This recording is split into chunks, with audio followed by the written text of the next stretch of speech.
wanted to make a quick video about the decodables that I use when I'm doing Secret Stories PDs.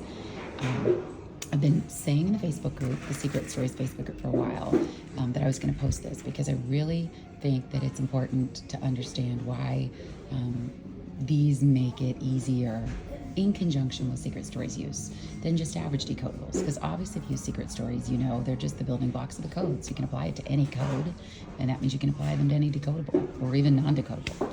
But when I go to grab decodables for lessons, especially when it's a PD where I'm going to be walking in blind to classrooms, I'm going to be sitting down with kids whose levels I don't know, working on skills that I don't necessarily have awareness of up front.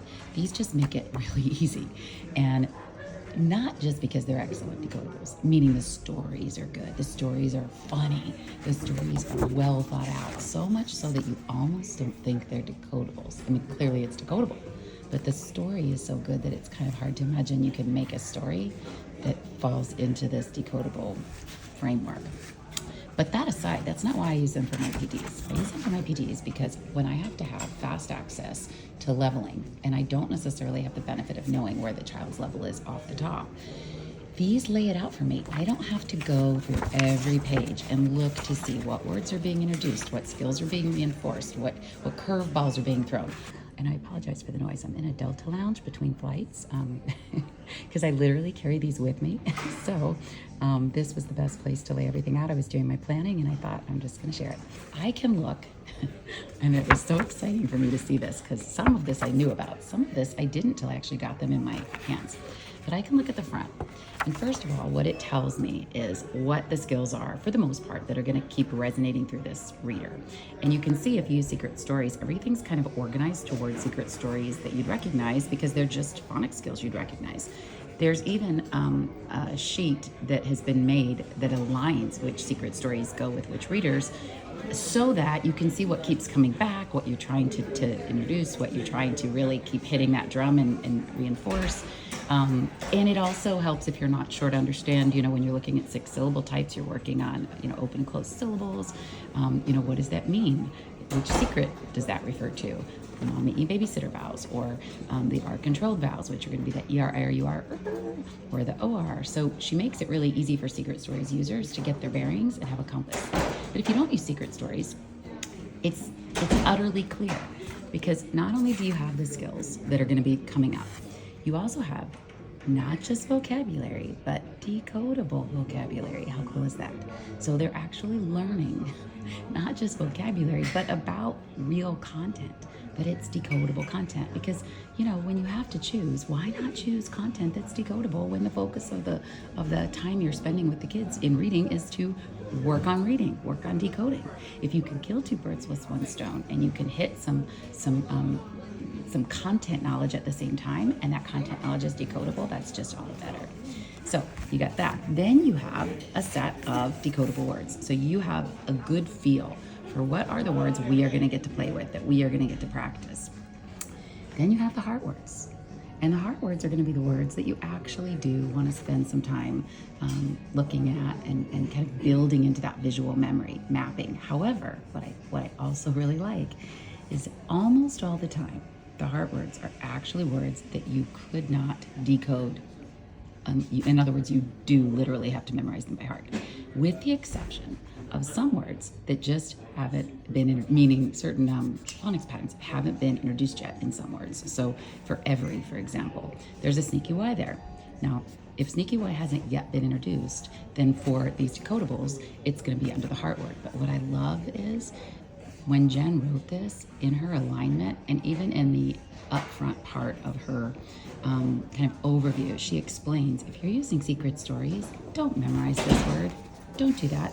That's not a heart word for you, because all you have to do is talk about sneaky Y and ER going, you don't have to memorize that word. Now, if you're not using Secret Stories and you're following along with heart words being words that they can't decode because you haven't introduced the formal phonics skill yet, then that's your choice to, memorize it. But I ascribe to the mindset, as I know Jen does as well, that you should never memorize words you can just decode. Just read them. If all it takes is a simple story that's rooted in what kids already know. Tell the story. Give them access. Tell them that these two letters go driving in a car and they're terrible, awful, horrible, no good drivers, and they always slam on the brakes and go, "Arr." Tell them about Sneaky Y and how when he's at the end, he's always sneaky. Just like kids when they're the caboose and they know they can get away with something, they might be tempted to be sneaky. Sneaky Y just makes it so easy to know why his sound's going to be E or I at the end, but why he's going to behave so beautifully and make the right sound when he's at the beginning. So for you folks that use secret stories, you only have to be constrained by words that actually have to be memorized. And then you have teacher directions. So if you're not really sure what the overview is, how to set up this particular story, what kids are going to be on the lookout for, what words they're going to come into contact with that they may or may not have the vocabulary knowledge for, she sets you up. So you don't have to do a quick pre-read as a teacher to then kind of catalog in your head what you know you're going to have to hit on, because it's right there. And then the neatest part, at least for me with PDs, is that when I'm looking to make certain points in PDs, whether it's with teachers or with kids, I need to know what I've got to work with. And I like to hit things that are most likely consistent before I start looking at the curveballs. Curveballs hold great value, meaning words where you have to go to the next most likely sound or the next most likely sound, or you have to play the sounds like game to get close enough and be a good word doctor, because the phonics skill is going to leave you, for instance, was or of. Those words are totally decodable with thinking vowels, even though officially they're considered undecodable, heart words. But I don't want to flood something with words that are going to be curveballs like those until I know that kids know what to expect of those words, of those letters, like the O that's in of or the A that's in was. So while I want those curveballs, I want to make sure that first they're very consistent with the O sound, short and long, with the A sound, short and long, with what makes it short and long, mommy E, baby C vowels. But then I do want to kind of sprinkle in some of these opportunities to spin their critical thinking wheels. So what's nice is all of the book, the whole book, is printed right here in the back for me, so that I can see exactly what the frequency of reinforcement for certain phonics skills that I really want to hit. I can see what opportunities I'm going to have to do that. And I can also get a kind of an eye out for things that are going to potentially contradict something that I'm trying to reinforce, so that I'm prepared. And if there are too many contradictions, because that particular level might be moving in a different direction than maybe I want to hit with these readers, then I can quickly go to a different book and I can see the exact same thing. I can see the layout of what is in this book. What is it going to give me to work with? What is my food for thought? Like, what little threads am I going to be able to pull? And I don't have to go through all the pages. As in the back part of the book, next to the layout of all of the text, word practice, which is not word practice for memorizing, but word practice for actually reading, but they are the high frequency words. So like if you're looking at these words and you are using secret stories, you can spot the secrets in them easily. So while they are words that maybe those that aren't using secret stories would have to memorize until they formally introduce the skills, the secret stories, you can just use the TH to explain those. You can use the OO secret to explain those. You can use the two vowels to explain that. You can use the WH to explain this, the EY, AY to explain that one, thinking vowels to explain that one. Do I see any more? And then I would make that a heart word to memorize by heart. And I would also make that, which is the same word. And any more? Gosh, that's it. There's not any other words there that you'd have to, well, even put you wouldn't have to, because if you're a good word doctor and you know the secrets, you'd sound it out as put. And that's close enough for kids to use some cognitive flexibility and figure out the word. So she's got the ones that are underlined and the ones that aren't, based on which ones are in this book more frequently, and those that have already been hit hard in the other books. So you also can get a chance to see if you're trying to really reinforce speed and automate the word, not sight word by rote, but sight word by decoding repeatedly with lots of frequency for opportunity and use. That's what maps those words and those letter sound spellings in the brain, and knowing how many chances you're going to get to keep hitting that target. It's really helpful to just see that all laid out right here without having to just go through every page of the book.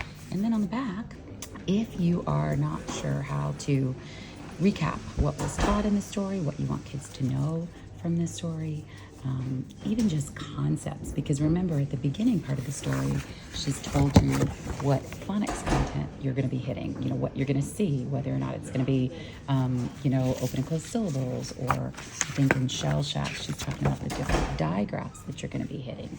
But at the end, you get more of the comprehension aspect. So you don't have to read through the story and pick and pull these certain questions for your kids. She's done it for you. And of course you can go through and get more, but it's just nice at a glance. Again, I'm walking in cold. I don't have the ability, you know, if I'm just walking into a 3rd grade class, walking into a 5th grade class, walking into a kindergarten class, and I have a kid that's lower, that's higher, that's somewhere in the middle, I can easily pick my colors, because I know that if I'm yellow, orange, pink, my yellow is going to be on my higher end, my pink's going to be on my earlier end, my orange is in the middle. With secret stories, it's kind of a broad brush because it's a continuum. Anything goes. We don't have to be as concerned about, I mean, obviously the decodable leveling is key because you want to start slow and move, like with training wheels on a bike. But we don't have to be as concerned about which secrets are coming when. And yet it's such a logical progression. So if I were absolutely forced to give a progression, this would be what I would do.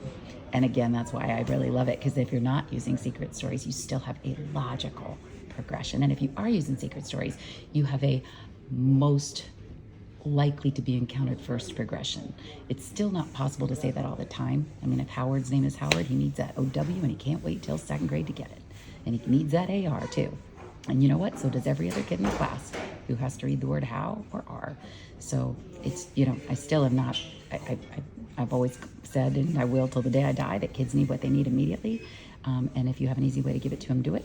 But I know that with with decodable readers that have to be leveled, and scopes and sequences that are program important, this is key. And so I love the way Jen did it. And I do agree wholeheartedly that your program has to have a scope and sequence for phonics skill introduction. That's the only way to make sure that every single I is dotted and T is crossed. And as you're working with your program, you need support in these kind of decodable tool format so that you can pull quickly and match perfectly. And really not even just match the decodable to the student, but the decodable to the skill, to whatever it is that you're trying to really hit on and reinforce or give extra practice with, and not have to do it all yourself and try to figure out which is going to give you the most bang for the buck with this or that.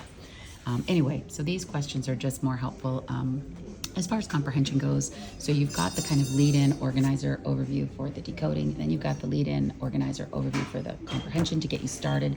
And it really all just works as a catalyst to give you kind of a jumping point to really work the skills that you want to work, but in a fun way. And this is my favorite one.